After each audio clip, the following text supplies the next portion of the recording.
The federal government has been challenged to enact a leadership development policy that would aid the mentorship of young Nigerians for leadership roles. The president of Guardians of the Nations International, Mr. Linus Okorie, gave the advice at a leadership conference on the organization in Abuja.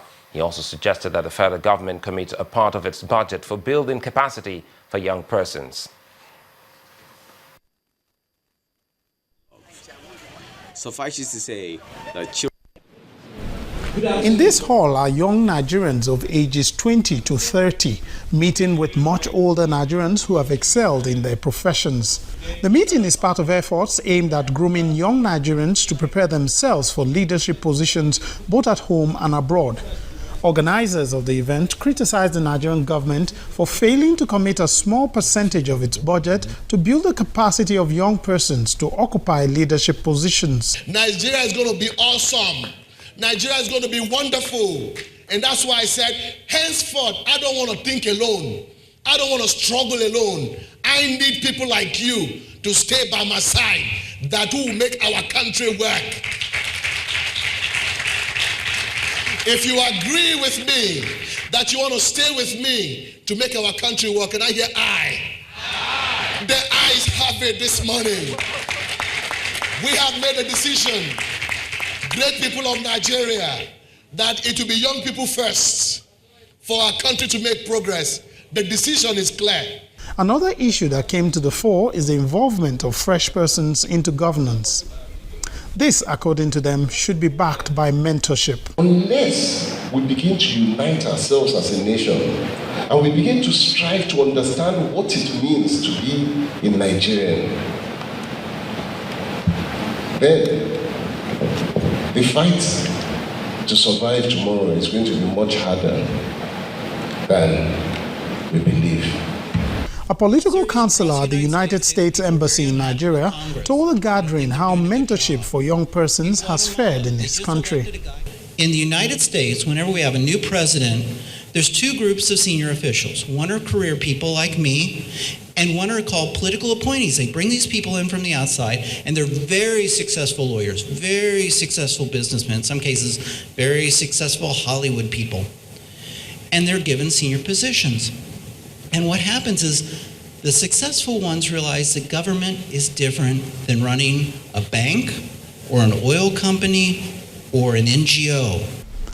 Several meetings like these have served to set an agenda for previous governments on how to harness the potentials of these young persons.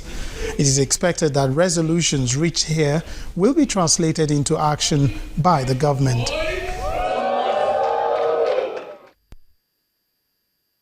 Tragedy struck in the early hours of today when a mudslide wiped out 4 members of a family in the Sherry-Magodo area of Lagos. The victims, ages ranging from 10 to 23, were asleep when the mudslide crashed into their room, burying them.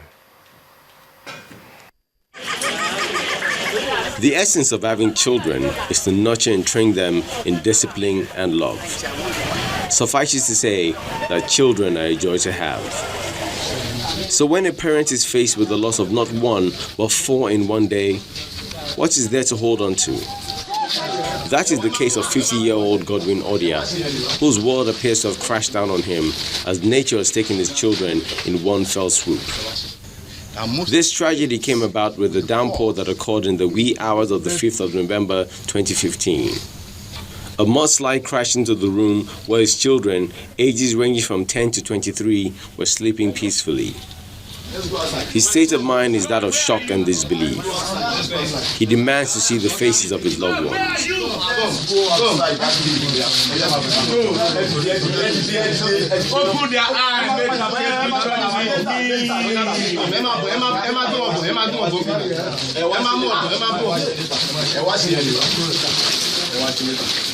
Reactions flow from the emergency agents on ground. Many of the buildings that are constructed in this area, the buildings are constructed on hills, and because of the heavy downpour that occurred overnight, some of the buildings were threatened by the downpour. It is so sad. It's unfortunate that the 4 children of the same family that were sleeping in one of the rooms of the 3-bedroom flat got embedded in the Mudslide overnight. However, if you look at the topography of this area, it is inhabitable. And the government has been out over time, particularly sensitizing people that the rains are still coming, that the rains are not over, and that those living at the flood-prone areas should take extra precaution. But what is that to a family in grief? As the bodies of the departed are taken away, the community here are expecting to face a lot of questions from the authorities over their continued stay. But one thing that will constantly make light of that pressure is the memory of the loss that is shared by all who live here. Orelu Ashonibare, Channels Television News. Very pathetic there. I'm now being joined by Mr. Femi Giwa. He's the head of Operations and Logistics, Lagos State Emergency Authority. Describe what this means for you. You must have seen quite a number of accidents, but this should have struck a nerve in you. Well, thank you so much. First and foremost, I would like to say that the agency and indeed the Lagos State government sympathize with the families of the Hodia and the Otunararami community. We do express our deep condolences to the family and indeed the community. It's a colossal loss. For you to lose 4 children on a very single day, it's something, it's unimaginable.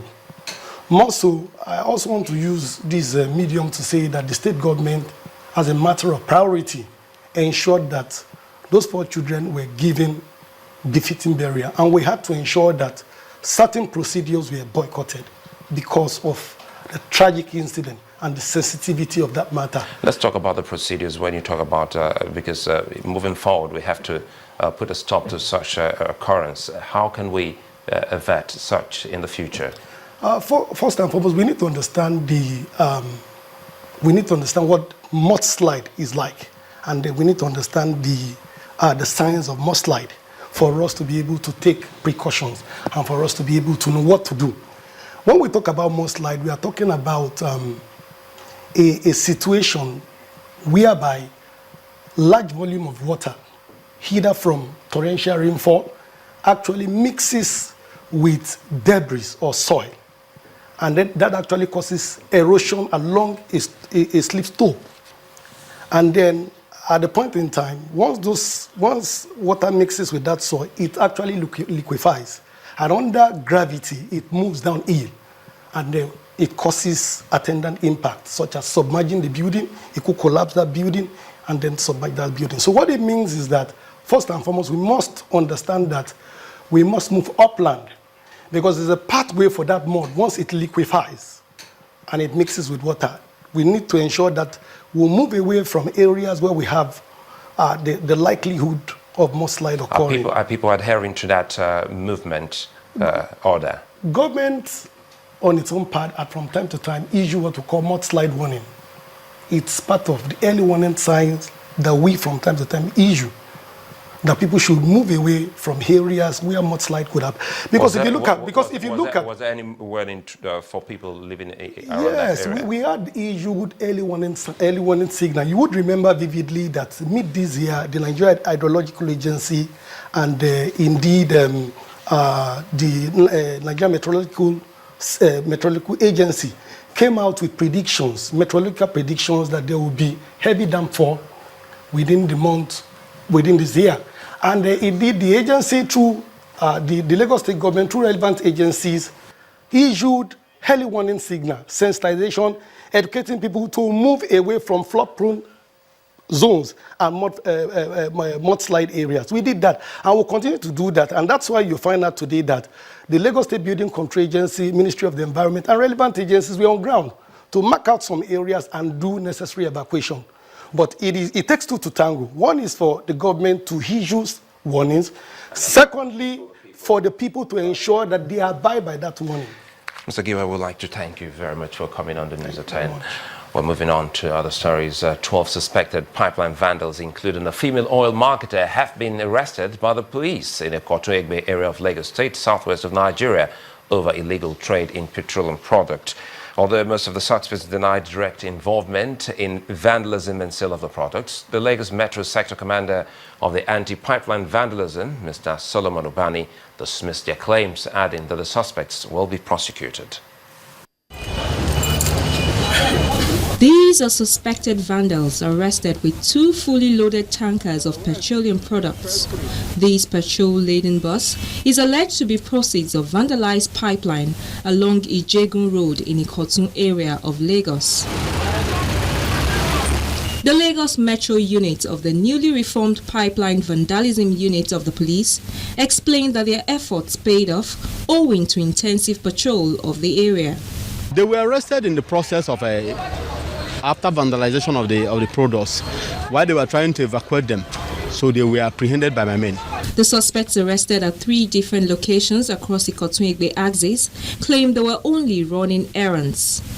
We go Ijegun, that's Jagemo side. So as we reach there, driver park for river. So they can't carry canoe down where they use wood build. So they carry that canoe, draw the sack come, that's petrol. So as they draw and come, they load inside this motor. Lekon used to come to depot to come and buy from me as marketer, right? He now called me. He said I should come and borrow her money. That so those Agbero hold her truck that is coming from depot. So that is how I mix to this matter. We intend charging them to court. The long arms of the law must cut up with all of them. Danger also looms here. These drops of petrol could go off in flames if not quickly evacuated. As arrangements are on the way to hand over the products to the Petroleum Agency, the police say investigation continues on how the kingpins can be brought to justice.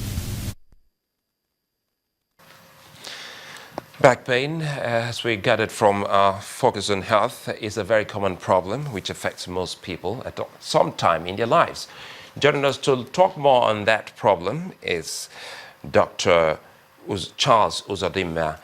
He's an orthopedics surgeon and consultant. Good to have you join us this evening. Thank you so much. Very quickly, I was going to ask, am I even sitting right? Also, how serious is this problem, back pain? It's serious by the fact that the way we judge seriousness of illness is how many people could be involved, to what extent do you find it available, and the result of it whenever it occurs, and the cost of treatment. As such, when you look at low back pain, it involves all ages. In fact, what are the statistics? In fact, the statistic presently is that 85 to 90% of every adult will have it once in a lifetime. And as a matter of fact, the worrying thing or concern that growing children, people under 20, are already having the back pain too. Recent statistics is about 25 to 30% of such young adolescents, like growing children. And going from that, the effect of that when people have it is the disability it could cause is one of the major causes of instability or disability among people. In fact, people under the 45 years age or around 45 years of age is the commonest cause of disability. Above that, then you can now be about the third commonest. And the cost of treating it, because of the nature of it, the prolonged nature of its cause, and the involvement of high-tech investigation and the treatment, makes it very expensive. So by that, I'm sure you can judge with me how serious the ailment is. You're a surgeon. Does it require surgical intervention at any point in time? Oh, sure. In fact, there are situations where we need to do emergency surgery. In situations where when the pain comes, it comes with sudden onset of loss of function in the following areas about urination, defecating, or even moving the limbs. So definitely we need to go in. It might actually even be from injury or damage of the contents of the backbone. So surgery will be done to relieve those cables that are trapped. Apart from that, even where it's not emergency surgery, if the bony arrangement is so unstable that these functions are threatened, or the treatment that is being given where it is not being surgical is not working, definitely we also go in to do surgical correction to improve the better living of the person. Very quickly, what's your advice to a lot of people, especially those you don't lift heavy object and you sit correctly and you still have such back pains, recurring back pain? What should you be doing?